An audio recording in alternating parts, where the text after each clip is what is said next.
savez, aujourd'hui, nous allons continuer la leçon sur le thème de la présentation. Apprendre à se présenter, c'est tout simplement dire qui nous sommes, ce que l'on fait dans la vie, notre métier.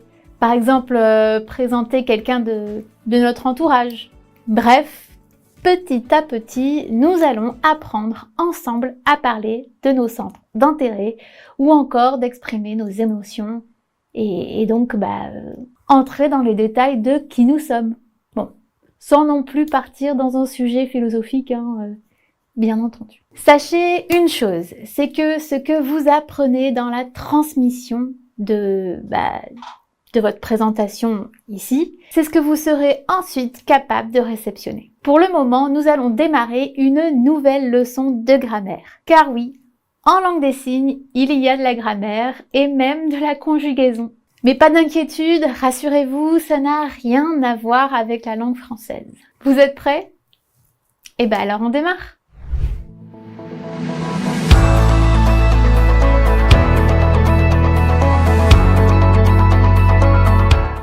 Signes, il existe un petit peu de grammaire. Il n'y en a pas beaucoup, mais il y en a et elles sont très importantes. Là, on va en voir une qui est le pi. C'est quoi le pi? Déjà, il se signe comme ceci. J'ai la configuration de ma main en B, donc les doigts bien collés, de ma main active, paume de main face à l'autre. Et j'appuie sur un bouton, donc j'avance vers l'autre. Mais en même temps, je dis avec ma bouche pi, P-I, pi.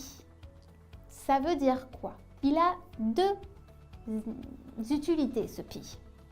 La première, c'est lorsque l'on veut spécifier une spécialité dans notre métier. Par exemple, tout à l'heure, on a vu le métier de psychologue. Si je voulais préciser que j'étais psychologue, par exemple, pour les familles, pour la thérapie familiale et conjugale, j'aurais pu faire ceci. Pi. Donc, psychologue, pi, famille et couple. C'est la spécialité du métier de psychologue. Je suis par exemple spécialisée en thérapie familiale et conjugale. Donc, pi, famille et couple. Donc, ensuite, par exemple, si j'avais envie de dire professeur des écoles, je dirais métier, professeur, pi, enfant, pour les enfants. Ou bien professeur à l'université, professeur, pi, université. Tout à l'heure, je vous ai dit que également, quand on était étudiant, on pouvait dire notre spécialité. Qu'est-ce qu'on était en train d'étudier? Étudiant, je le rappelle, se dit donc comme ceci, qui veut dire également professionnel. Mais donc, on est étudiant, par exemple, pi, orthophonie. Donc, on étudie pour être orthophoniste. Je suis étudiant, pi, orthophonie. Ou autre exemple, je pourrais totalement dire que je suis étudiant pour devenir vétérinaire. Du coup, je dirais étudiant, pi, médecin pour animaux, ou vous pouvez carrément dire tout simplement étudiant, vous étudiez les animaux. Voilà. Aussi bien pour être vétérinaire que assistant vétérinaire. Assistant se dit comme ceci. J'ai mon index de ma main gauche, donc de ma main passive pour moi, paume de main face au sol, mon oui de ma main active qui est posée et j'emmène vers l'avant, en diagonale on va dire. Peu importe si c'est vers la gauche ou vers la droite. Donc assistant vétérinaire, donc j'étudie pour être pi assistant vétérinaire, par exemple, ou assistant vétérinaire. Ça aussi, ça marche. Vous n'êtes pas obligé à chaque fois de dire médecin. Vous voyez, vraiment, il y a de l'adaptation aussi. Ça, c'est donc la première façon d'utiliser cette notion du pi. La deuxième façon, c'est pour accentuer, on va dire, un caractère, un trait de caractère chez quelqu'un. Ou pas seulement chez une personne, mais également sur un objet. Exemple, je veux dire par exemple que ma nièce est curieuse. Elle est très curieuse, donc j'accentue son côté curieux. Et bien là, je vais dire ma nièce, donc nièce, on connaît, est curieuse. C'est sa personnalité, c'est son truc à elle. Donc, nièce, curieuse. Donc ça, c'est pour une personne. Mais comme je vous l'ai dit, on peut également l'utiliser pour un objet. Exemple, je pourrais dire que je porte des lunettes soleil, donc des lunettes de soleil. Des lunettes soleil. C'est la caractéristique de mes lunettes. Elles sont pour le soleil. Lunettes soleil. Ça donne concrètement ceci. Le pi, il faut vraiment bien l'oraliser. Ou encore, je pourrais dire que je suis très précise, que je suis d'une nature à être précise. Et bien, je vais dire, moi, je pi précise. C'est-à-dire, d'un côté, c'est un petit peu le cas, parce que j'ai tendance à dire qu'il faut vraiment faire attention aux petits doigts qui dépassent s'il n'y en a pas besoin, à l'emplacement des pouces. Par exemple, une idée. Vous voulez dire que vous habitez dans un village à côté de Lyon. Eh bien, je vais dire que j'habite dans un village à côté de Lyon. J'ai souvent tendance à voir à côté comme ceci. Donc les pouces en l'air et on tape 2 fois. Le mouvement est juste, mais les pouces en l'air. Non, attention, les pouces sont fermés. On ferme bien les pouces et on tape 2 fois. À côté, près, proche, se dit donc comme ceci. On tape 2 fois. Configuration en angle droit, les pouces sont bien rentrés et on tape 2 fois. Et donc du coup, étant plutôt précise dans la configuration de la main, mais en même temps, c'est la langue des signes qui veut ça. Il faut être précis. Et donc, on pourrait très bien dire que dans la langue des signes, donc dans le signer, ça c'est le verbe signer en langue des signes, non pas le verbe signer, je signe un contrat, hein. Non, on est vraiment dans le signer. On parle avec les mains. Donc, dans la langue des signes, il faut être précis. Et donc précis, ici j'ai la configuration de mes 2 mains en oui, comme vous pouvez le voir ici. Ma main passive est, en fait, je viens poser mon index et mon pouce sur mon menton. Ma main active, pareil, je viens poser mon index et mon pouce sur mon front. Et j'avance vers l'avant. La paume de main reste toujours au même endroit. Précis. Vous voyez, au niveau de l'expression, précis. Donc, en langue des signes, il faut être précis. On peut très bien dire ça. Ou je suis de nature précise. C'est mon trait de caractère, si vous voulez. Et les caractères, les émotions, les sentiments, tout ça, on le verra bientôt.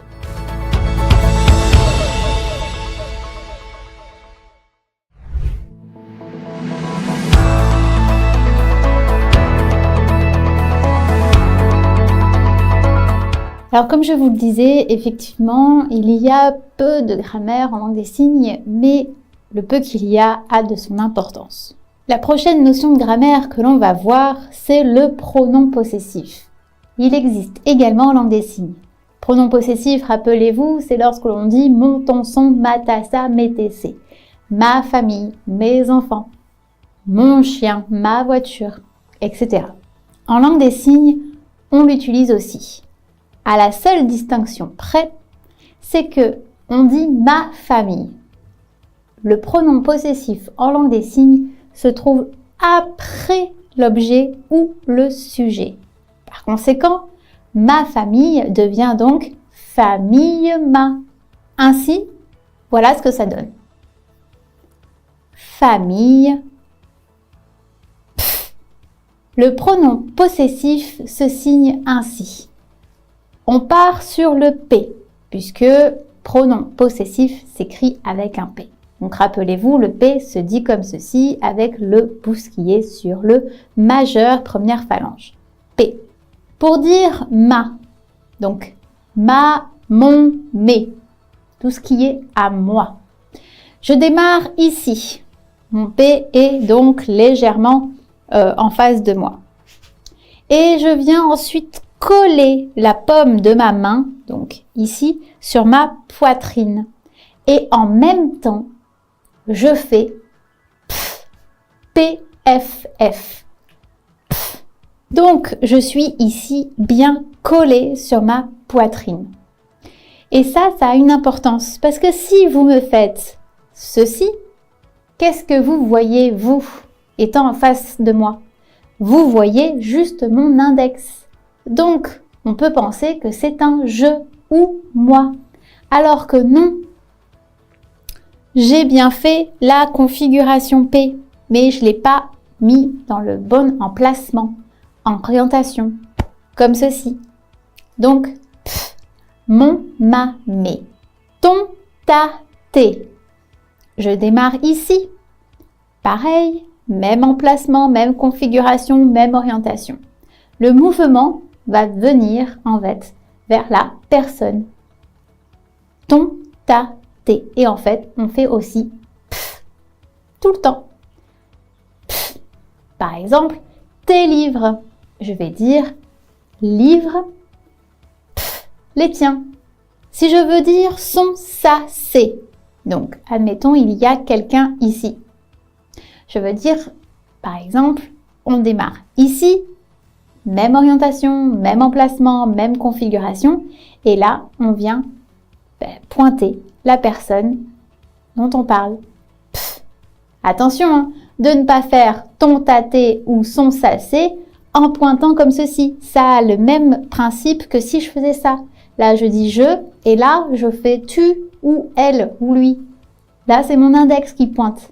Donc, en fait, là, on est vraiment en dire ton, ta, tes. C'est comme si le majeur et le pouce n'avaient aucune importance. On va bien pointer avec le dos de notre P. Donc, ton, ta, tes, son, ça, c'est. Je reprends avec des exemples. Ma famille devient donc famille. Ma. Mes livres ou tes livres devient livre. Les tiens. Ses enfants devient donc enfant. À lui. Tandis que l'adjectif démonstratif, celui-ci, cette, c'est, etc. Ici, c'est pas du tout compliqué, car il faut simplement pointer avec l'index. C'est ce que je vous disais depuis le début. On oublie la fameuse « ne pointe pas du doigt, ce n'est pas poli ». Là, il est nécessaire de pointer pour savoir de quoi on parle. Ce truc, cette chaise, cette veste, ce chien, on pointe du doigt de quoi on parle, afin de montrer à notre interlocuteur le sujet de notre phrase. Donc, là, je viens de voir la notion de grammaire du pi, spécificité ou accentuation de notre caractère ou autre. La notion de grammaire du mon, ton, son, ma, ta, sa, mes, tes, c'est le pronom possessif, le pf, que l'on n'oublie pas de mettre après le sujet ou l'objet dont on parle. On a vu également l'adjectif démonstratif, celui-ci, celle-là, ces chaussures. On pointe. Il nous reste à voir en quatrième et dernier point pour ici, pour la grammaire, qui est l'adverbe ensemble.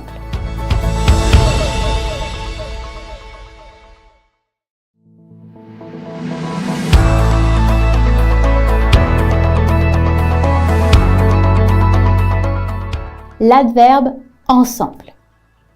En langue des signes, il existe 3 façons d'exprimer le mot ensemble. La première, c'est lorsque par exemple vous êtes deux et que vous voulez dire nous deux ou vous deux. Ici, nous deux, j'ai la configuration de ma main en deux. Mon pouce me pointe moi et mon index vous pointe vous. Nous deux. Par exemple, ensemble, on apprend la langue des signes. Donc, ensemble, la LSF, on travaille, on va dire. Donc, ensemble, la LSF, on travaille. Et si j'avais voulu faire dans le bon ordre de la bonne syntaxe, j'aurais dit dans ce cas-là, la LSF, ensemble, on travaille. Donc ça, c'est lorsque l'on est deux. Donc, tous les deux, ensemble. Et si, par exemple, j'ai deux personnes ici et que je dise qu'ensemble, ils doivent travailler la langue des signes, voici, je les pointe tous les deux. Donc, vous deux, la LSF, vous allez travailler. OK? Bien. Donc, nous deux, vous deux. Deuxième manière de dire le mot ensemble, c'est lorsque l'on est trois. Là, par exemple, vous faites la configuration de votre 3, orientation paume de main face au ciel et on tourne, on fait un cercle comme ceci. Donc, nous trois, la LSF, on travaille. Donc, la LSF, nous trois, on travaille. Quoi? Qui? Verbe. Ça, c'est le respect de la syntaxe de la langue des signes. Encore une fois, on y va doucement.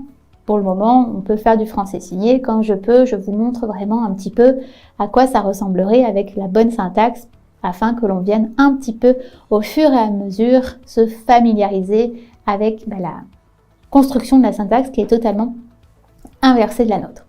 Il me manque plus que la dernière façon de dire ensemble, comme certainement vous vous en doutez, c'est lorsque l'on est plus de 3. Donc 4, 5, 6, peu importe, plus de 3.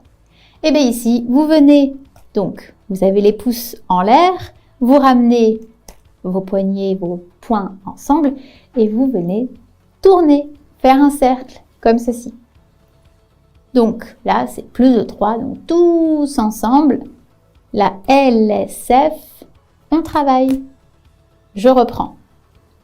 Premier, tous les deux ou tous les deux. Deuxième, tous les trois ou même tous les trois. Vous voyez, si je ne m'inclus pas. Si, admettons, il y avait une personne là et une là, je ferai tous les trois. Je ne m'inclus pas dedans.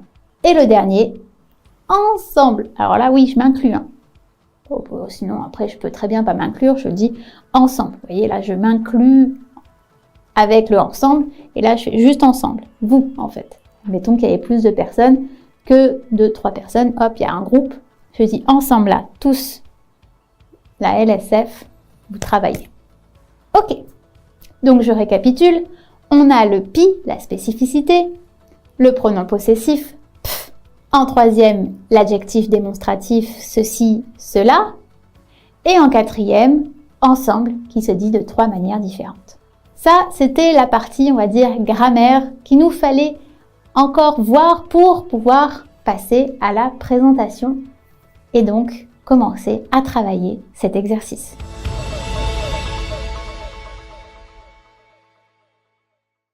Top! Et si nous mettions tout ça à l'épreuve avec un petit quiz comme vous commencez à avoir l'habitude.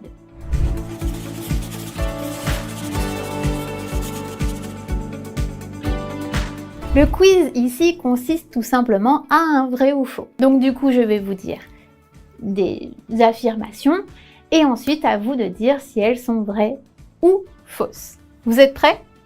Alors, première phrase. La notion de pi peut être utilisée pour accentuer le caractère de quelqu'un et introduire un métier. Vrai ou faux? Faux. Ça serait plutôt pour introduire la spécialisation du métier. Si je veux dire que je suis caissière, je vais dire métier, caissière. Si je veux dire que je suis médecin anesthésiste, par exemple, je vais dire médecin puis anesthésiste. Puis. Si je veux dire par exemple que je suis psychologue et spécialisée en thérapie familiale et conjugale, je vais dire que mon métier c'est psychologue puis couple et famille, spécialisée dans la thérapie de couple et de la famille. Ok ? Ici, je vous l'accorde, il y avait un petit piège parce que sinon, l'autre affirmation est vraie. C'est effectivement pour accentuer le caractère de quelqu'un. Par exemple, cette personne est très curieuse. Voilà, elle est picurieuse. Passons à l'affirmation numéro 2. Il existe 3 façons de signer l'adverbe ensemble. Vrai ou faux ? La réponse est vrai, puisque nous avons vu l'adverbe ensemble de lorsque l'on est 2, par exemple, tous les 2, lorsque l'on est 3, tous les 3, ou lorsque l'on est plus de 3, ensemble. Donc, il y en a bien 3. Affirmation numéro 3. Le pronom possessif se place après le sujet ou l'objet dont on parle. Vrai ou faux ? La réponse est vrai. Vrai. Je ne dis pas mon cheval, mais cheval mon. Donc, cheval, le mien. Bon, après, si vous faites mon cheval, donc cheval, ce n'est pas une erreur à proprement dite. Parce que dans les faits, dans la pratique, au quotidien, vous avez autant de personnes qui signent en le mettant avant que en le mettant après. Ce que je vous enseigne ici, c'est la grammaire à proprement dite, mais c'est vrai que dans la pratique et au quotidien, les deux s'observent. Si vous avez réussi à répondre aux questions ou pas parce que vous avez eu des difficultés particulières, sachez que c'est pas grave, c'est normal, et n'hésitez pas à nous faire un petit commentaire. Et puis même si vous avez réussi et que vous avez aimé, n'hésitez pas, on appréciera à lire vos commentaires quoi qu'il arrive. Nous faisons bien attention à ce que vous écrivez. Ou bien également, vous pouvez nous poser des questions sur si une notion n'a pas été bien saisie ou que vous êtes intéressé par la formation de ADsignes. Sachez que le centre de formation ADsignes est composé de formateurs tous certifiés qui vous aideront à progresser dans votre apprentissage et qui sauront vous apporter une aide précieuse et personnelle. Je dis personnelle parce que tout simplement, si vous avez choisi une formation avec ADsignes auprès de nos formateurs, on va chercher à vous faire une formation qui est propre à vos objectifs, à vos envies et à ce que vous vivez. Et si vous avez aimé cette vidéo, n'oubliez pas d'appuyer sur le pouce bleu, donc le pouce bleu, et de vous abonner si vous voulez continuer à pratiquer et à mettre à l'épreuve vos connaissances. Je vous dis à très bientôt et merci.